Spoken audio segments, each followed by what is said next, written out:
Cerita novel dimanjakan oleh Presiden bab 691-695. Ojo lali di subscribe ya lur, yuk gasken. Bab selanjutnya bab 691 awalnya, Feng Xinglang ragu-ragu untuk mengambil keputusan. Alasan keraguan itu juga karena pengemudi itu.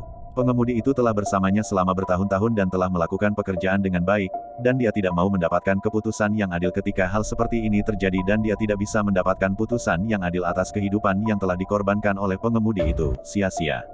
Tapi kemudian, dia sadar, apa yang disebut vonis adil, meskipun adil, tidak terlihat ketika orang meninggal.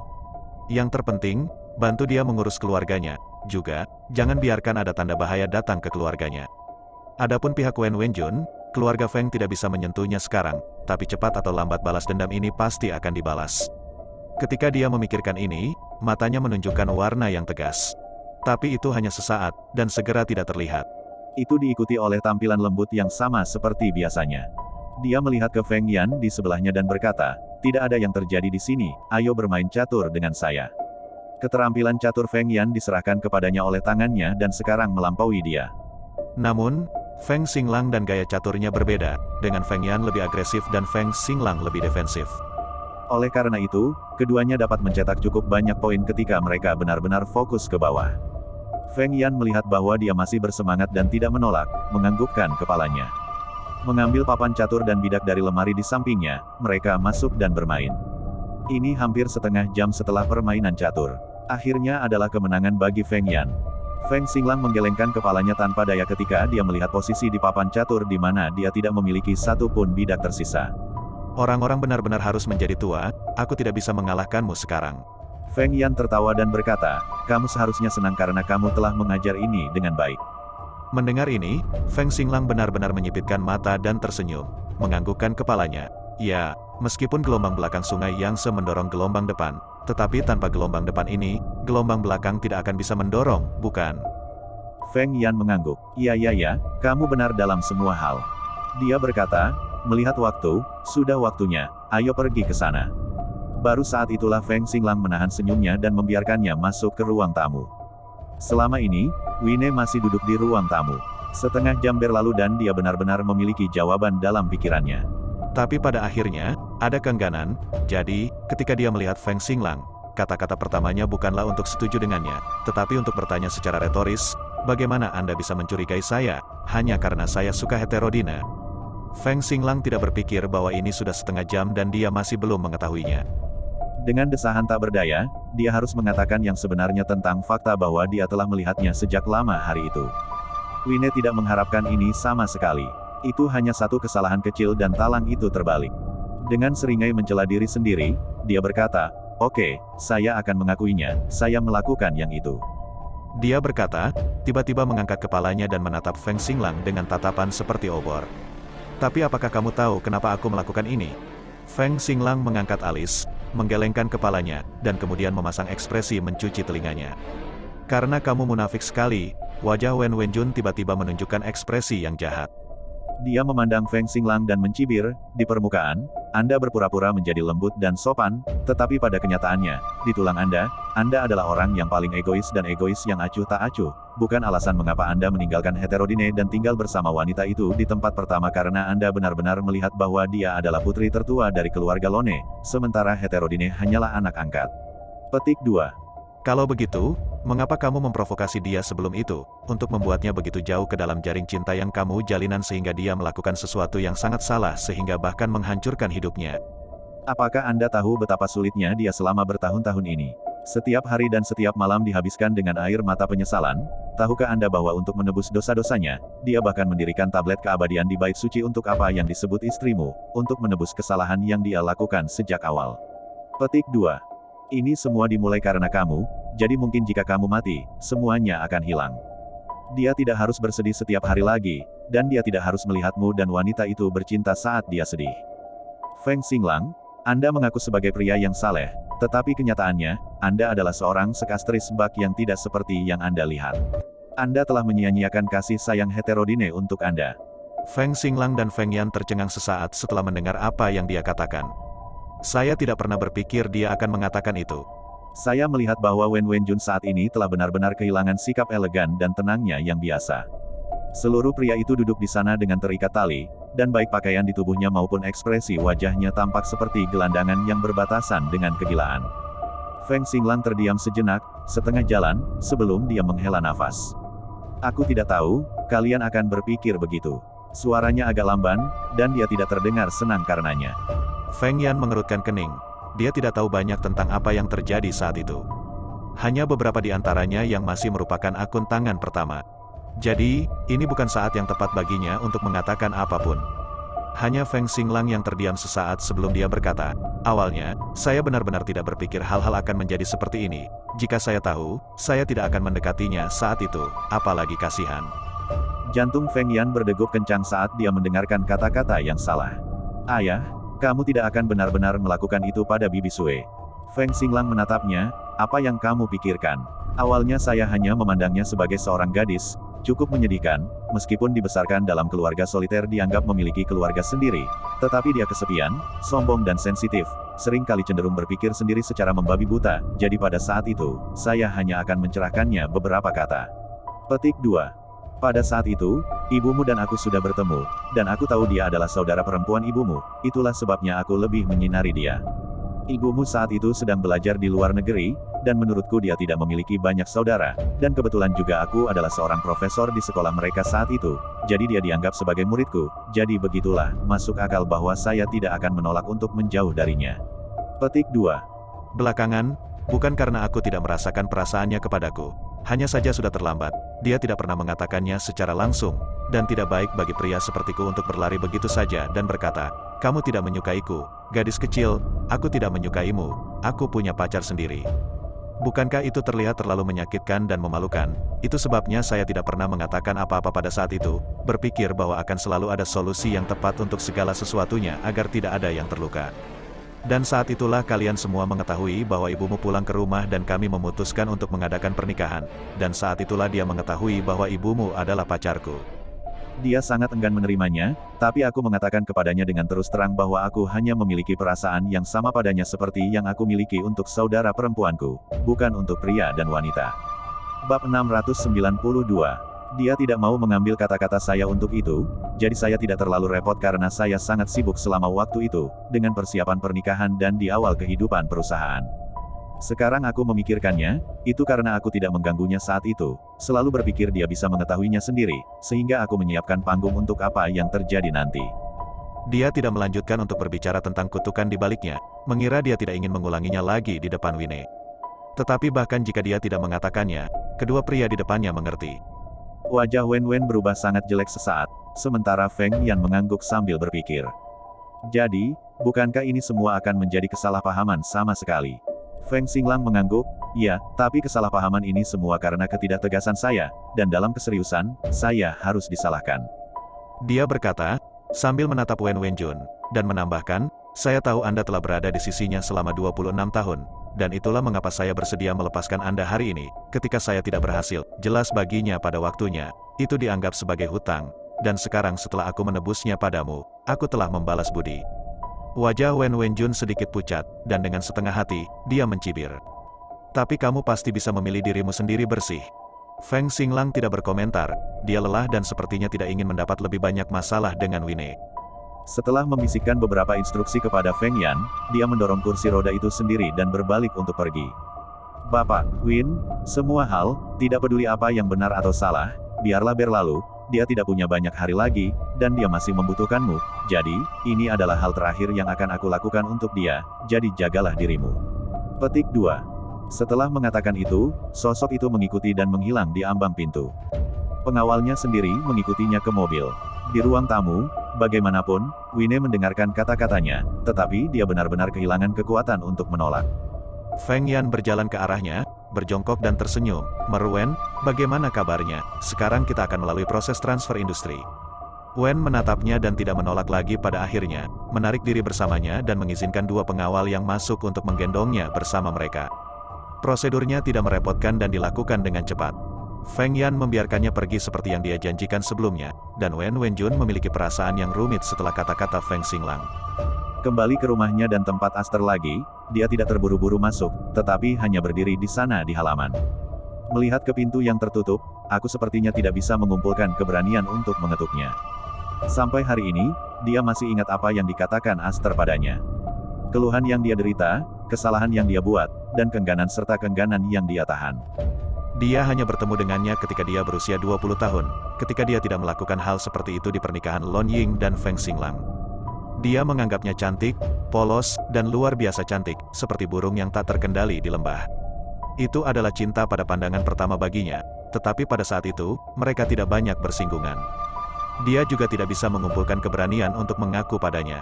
Lagi pula, pada saat itu, Su Aster masih merupakan rindu kedua dari keluarga soliter, dan meskipun dia diadopsi, yang tahu bahwa keluarga soliter tidak pernah memperlakukannya sebagai putri mereka sendiri, dan tidak pernah mengizinkan siapapun untuk mengganggunya di luar.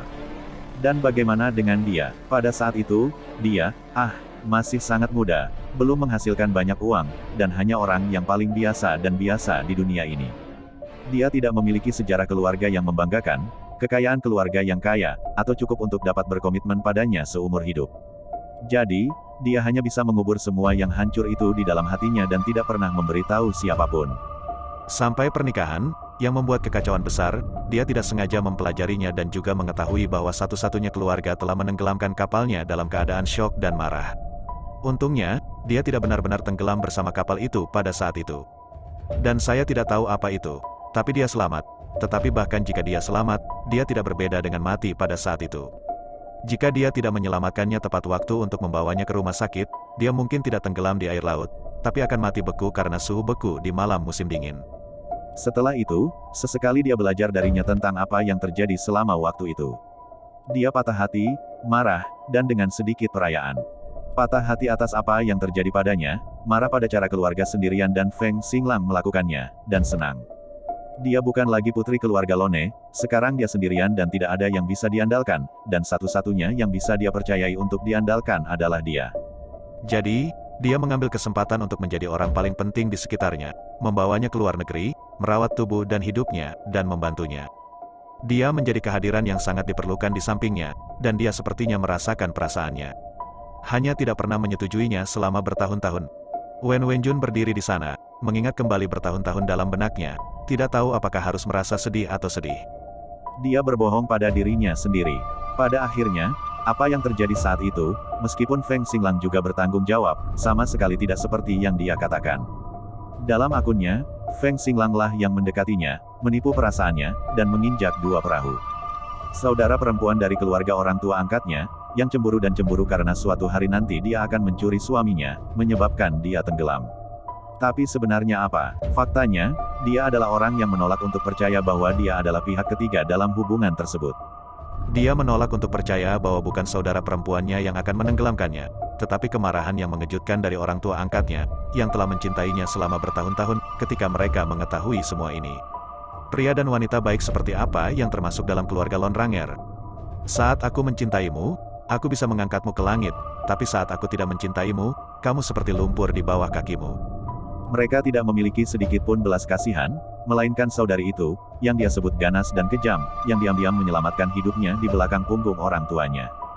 Dan selama bertahun-tahun, dia tidak kembali ke rumah, mungkin bukan karena janji dengan saudara perempuannya. Tapi itu karena, dua anggota tertua dari keluarga Lone, meninggal tahun lalu. Sekarang dia sudah kembali, tidak ada yang akan mengejar apa yang terjadi saat itu.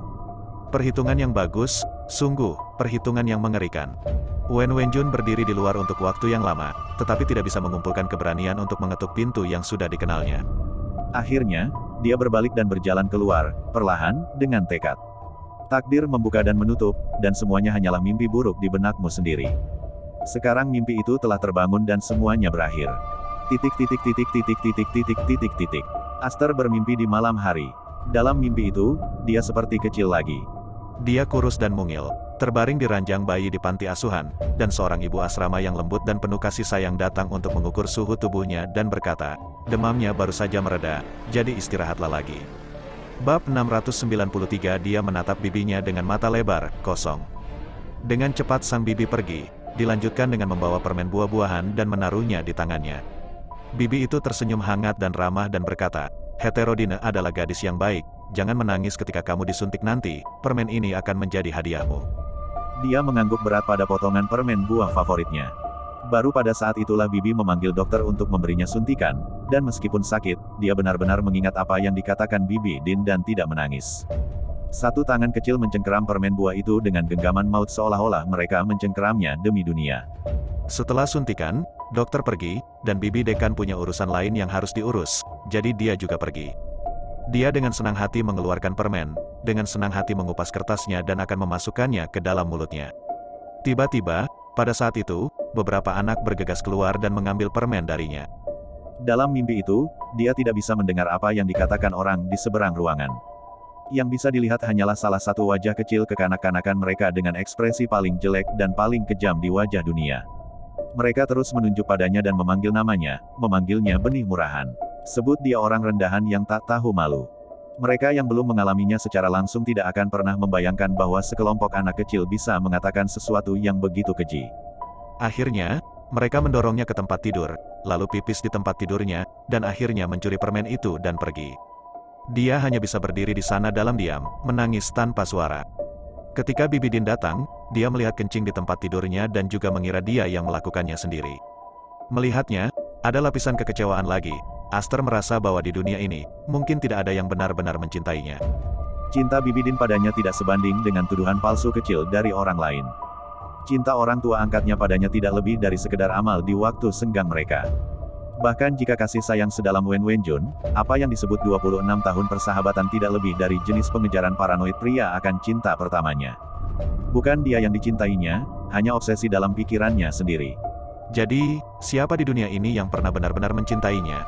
Pikir itu harus orang itu, dia selalu di atas, selalu memandang rendah semua orang di sekitarnya. Dia bangga dan bersinar seperti lautan bintang. Namun, dia hanyalah kehadiran paling tidak penting di sampingnya. Namun meski begitu, dia akan memilih beberapa yang terbaik dari tumpukan tas desainer yang dibeli orang tuanya untuknya dan menaruhnya di kamarnya.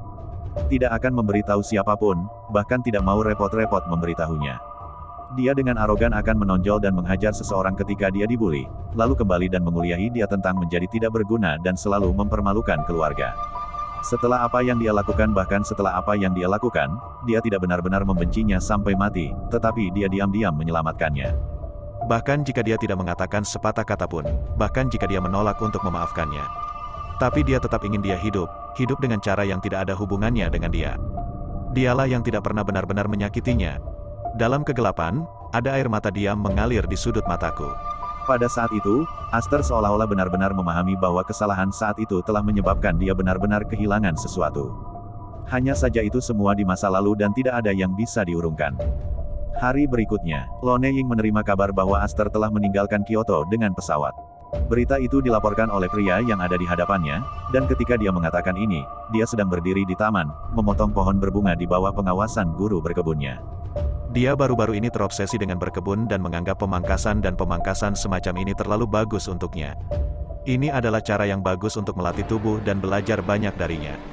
Sangat menyenangkan, misalnya, pohon berbunga di depan saya, seperti semula tumbuh, bergerigi dan cantik, tetapi selalu terasa berantakan.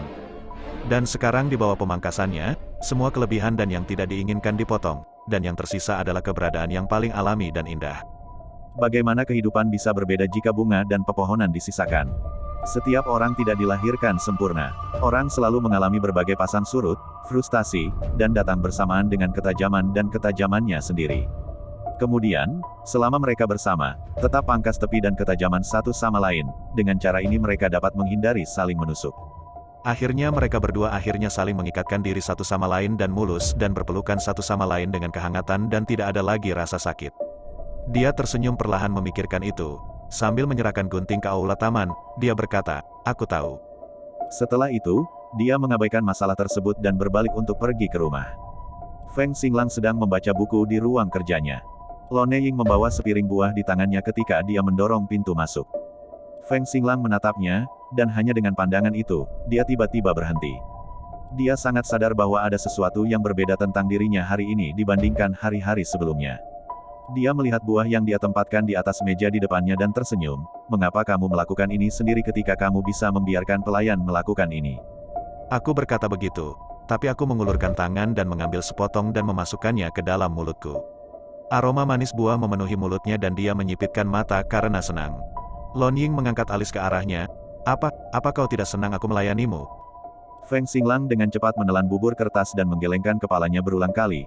Benar-benar jangan berani, hanya tidak ingin kamu bekerja terlalu keras. Lone Ying terhenti. Pria itu, bukan X yang bisa berbicara manis. Dalam kata-kata lelaki tua itu, 3 tongkat dan bukan kentut. Tapi itulah mengapa hal-hal manis yang dia katakan di hari kerja begitu tulus dan bisa dipercaya. Dia tidak tegang pada akhirnya, dan senyum tersungging dari matanya saat dia berjalan di belakangnya dan berkata, kamu hanya ingin tinggal di ruang kerjamu sepanjang waktu, di luar sangat menyenangkan, dan kamu tidak tahu, bagaimana cara keluar. Petik 2. Aku berkata, tidak peduli dia setuju atau tidak, aku mendorong kursi rodanya dan keluar.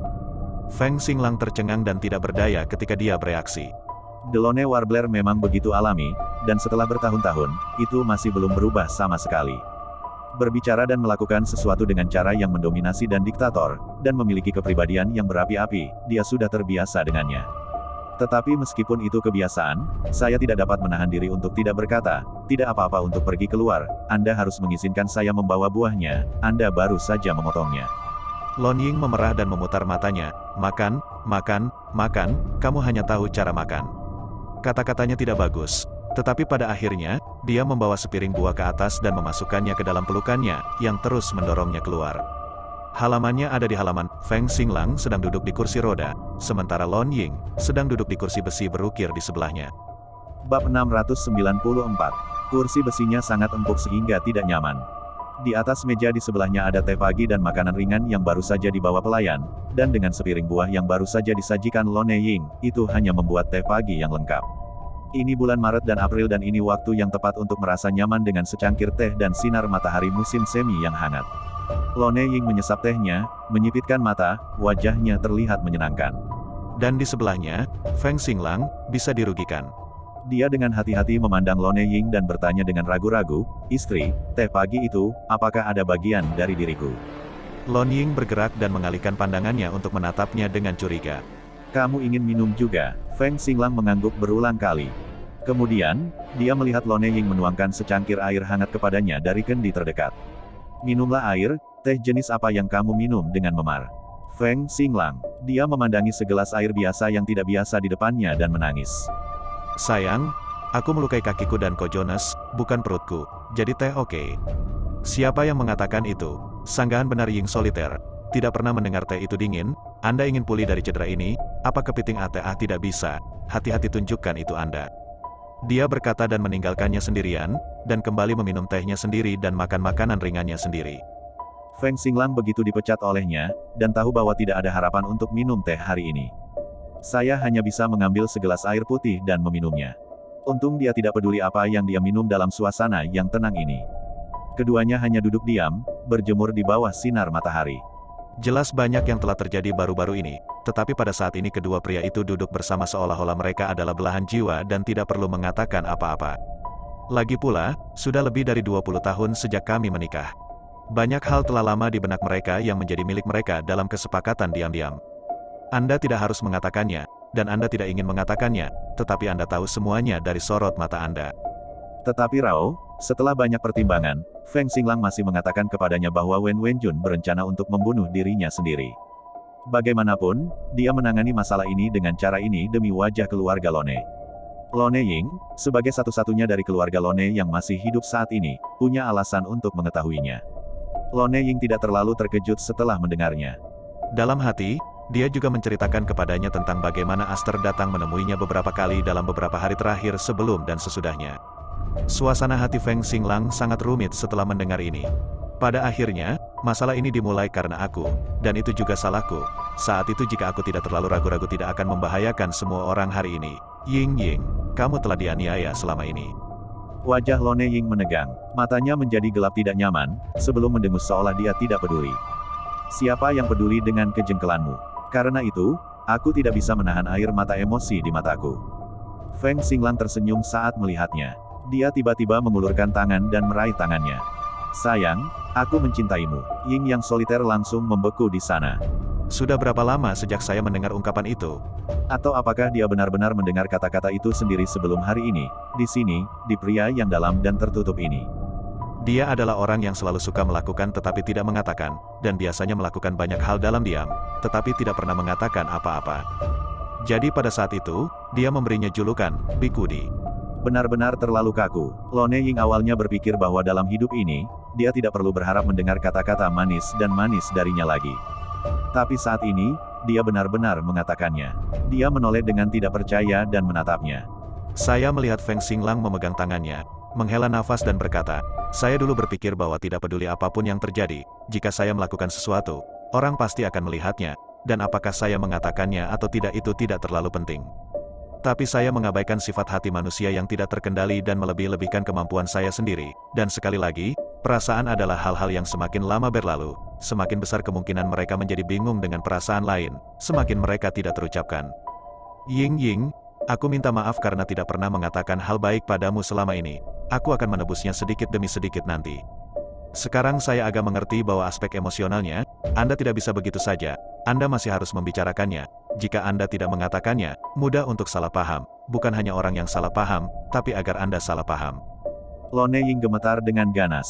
Pada saat itu, dia merasa seolah-olah hatinya telah dibelah oleh seseorang, memungkinkannya untuk melihat rahasia yang dia sembunyikan jauh di dalam. Dia membuka mulutnya dengan tidak nyaman dan berkata, sungguh kesalahpahaman, aku tidak salah paham. Kamu punya. Feng Xinglang berkata dengan tegas, saya tidak bodoh, saya tahu, tetapi saya tidak pernah tahu bagaimana membicarakan hal ini sebelumnya, dan hari ini saya kebetulan memiliki kesempatan ini, jadi saya akan menjelaskannya kepada Anda sekali dan untuk selamanya. Petik 2. Lone Ying mendengarkan nadanya, seolah dia memiliki momentum untuk membuka hatinya lebar-lebar dan terbuka serta jujur. Sebenarnya itu adalah momen ketegangan yang langka. Dia tidak mengerutkan bibirnya dan mengutuk neraka dalam hati. Dia setua ini, dan pria di depannya telah berbaring di bantalnya siang dan malam selama lebih dari 20 tahun. Bagaimana dia bisa gugup tentang dia ketika dia bisa membayangkannya dengan mata tertutup? Tetapi terlepas dari apa yang dia pikirkan, keketatan tubuhnya mengkhianati emosi batinnya. Saya hanya mendengar Feng Xinglang perlahan berkata dengan suara yang dalam, saya tahu bahwa Anda selalu salah paham terhadap saya sebelumnya, dan bahwa Anda menyukai Aster Su, meskipun selama ini, sebenarnya, Anda telah mengetahui dengan jelas bahwa kami tidak ada yang terjadi malam itu. Petik 2. Tapi di hatimu, kamu masih berpikir kalau aku jatuh cinta dengan Aster sebagai pelapismu saat itu, selama kamu di luar negeri. Jadi selama bertahun-tahun ini, bahkan jika Anda tidak mengatakan apa-apa, saya dapat merasakan bahwa Anda marah dan membenci saya. Kebencian semacam itu terkadang membuatku merasa tidak berdaya dan tidak yakin bagaimana menjelaskannya, karena bagaimanapun aku menjelaskannya, itu terdengar seperti pertahanan yang lemah di telingamu. Saya tidak tahu apakah Anda ingin mempercayai apa yang akan saya katakan, tetapi saya ingin mengatakan bahwa saya tidak pernah jatuh cinta padanya. Dulu, orang yang kucintai adalah kamu, orang yang telah aku nikahi selama lebih dari 20 tahun, orang yang kucintai tetaplah dirimu, dan sekarang orang yang kucintai adalah dirimu, Ying. Dan jika ada bukan kecelakaan, selama sisa hidupku, orang yang kucintai juga adalah kamu. Jadi mari kita berhenti merusak hubungan kita dengan kesalahpahaman yang tidak perlu ini. Oke, setelah bertahun-tahun bekerja sama, kamu seharusnya sudah cukup tahu tentang karakter saya.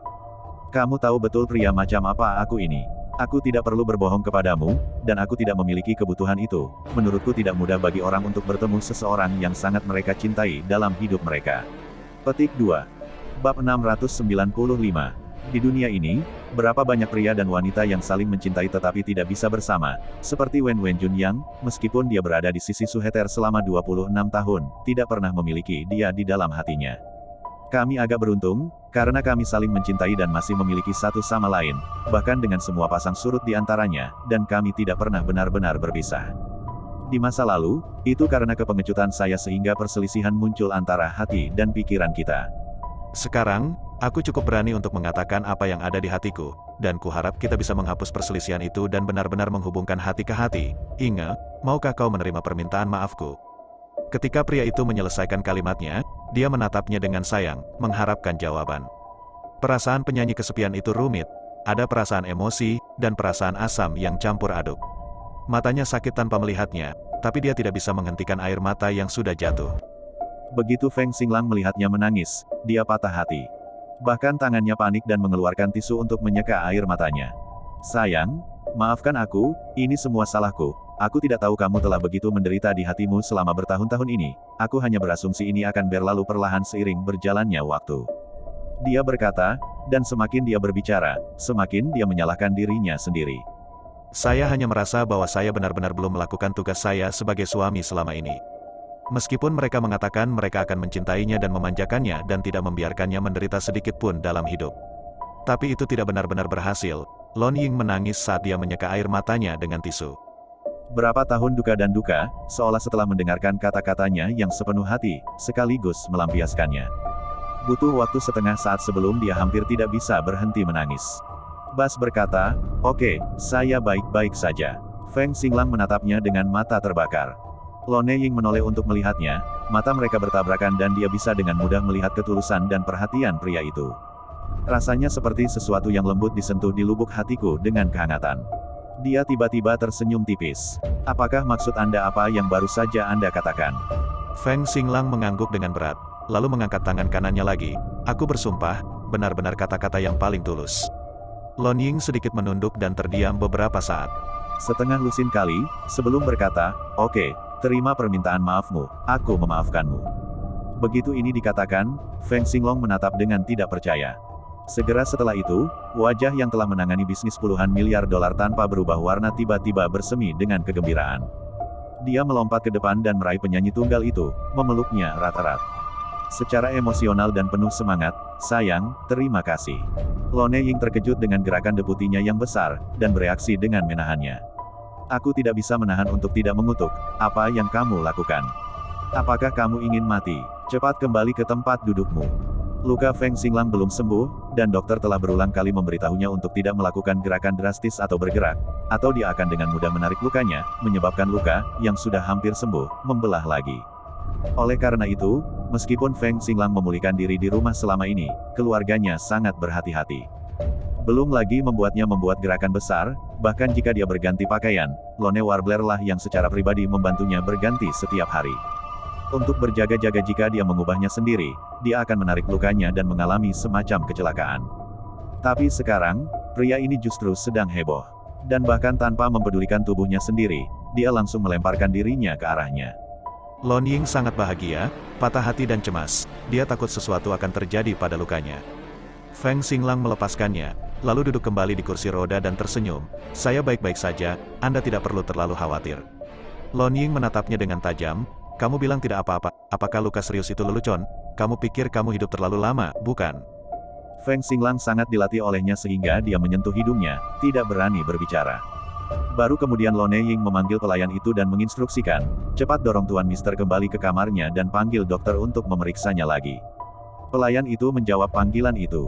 Dokter datang saat Feng Xinglang didorong kembali ke kamar. Melepas kain kasa dan memeriksa lukanya dengan hati-hati, dia menemukan bahwa meskipun gerakannya bagus, luka itu tidak benar-benar robek. Feng Xinglang hanya merasa lega dengan ini. Segera setelah itu, dia tersenyum pada Lon Ying dan berkata, "Lihat, sudah kubilang tidak apa-apa, kamu terlalu gugup padaku." Lon Ying memelototinya, tetapi tidak mengatakan apa-apa lagi, dan menyuruh dokter keluar. Karena merasa sangat terganggu olehnya, mereka berdua tidak memiliki keinginan untuk terus berada di bawah sinar matahari. Lon Ying melihat bahwa hari sudah larut, jadi dia pergi ke dapur untuk menyiapkan makan siang hari ini.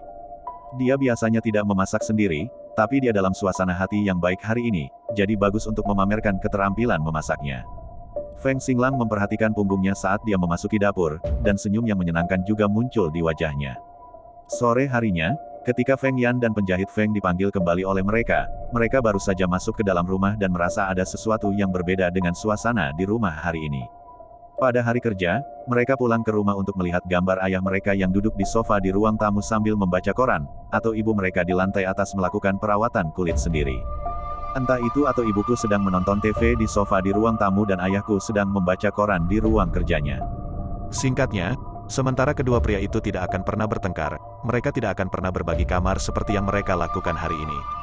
Namun hari ini berbeda, tidak hanya mereka berada di ruang yang sama pada waktu yang sama, tetapi mereka juga duduk di sofa bersama dan menonton TV bersama.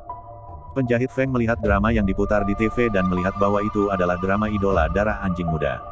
Sekali lagi melihat ayahnya sendiri, memeluk ibunya dan memperhatikan, dan dia hanya merasa seolah-olah dia telah melihat monster, dan ketiga pandangannya hancur. "Saudaraku, cepat dan cubit aku dan lihat apakah aku sedang bermimpi." Feng Yan tidak ragu-ragu, juga tidak cukup kasar untuk mencubitnya dengan keras. Aduh, penjahit Feng melompat kesakitan, Saudaraku, kamu benar-benar mencubit. Feng Yan meliriknya dengan samar, kamu tidak memintaku untuk mencubitnya.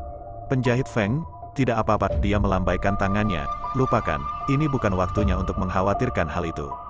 Aku berkata, diam-diam menunjuk kedua orang yang duduk di sofa dan berbisik, lihat mereka, bukankah mereka agak janggal hari ini? Wajah Feng Yan tetap tidak berubah saat dia melangkah masuk dan berkata, apa yang tidak normal? Saya pikir itu cukup normal. Katanya pria itu telah masuk ke dalam rumah. Penjahit Feng bahkan berteriak, hei, saudara tidak. Namun, itu sudah terlambat, suara mereka berdua berbicara sebenarnya baru saja mencapai telinga Lone Ying dan Feng Xinglang. Saat mendongak, saya melihat mereka kembali dan berkata, kembali. Cuci tanganmu dan bersiaplah untuk makan malam. Feng Yan mengangguk pelan dan berbalik untuk pergi ke kamar mandi di belakang.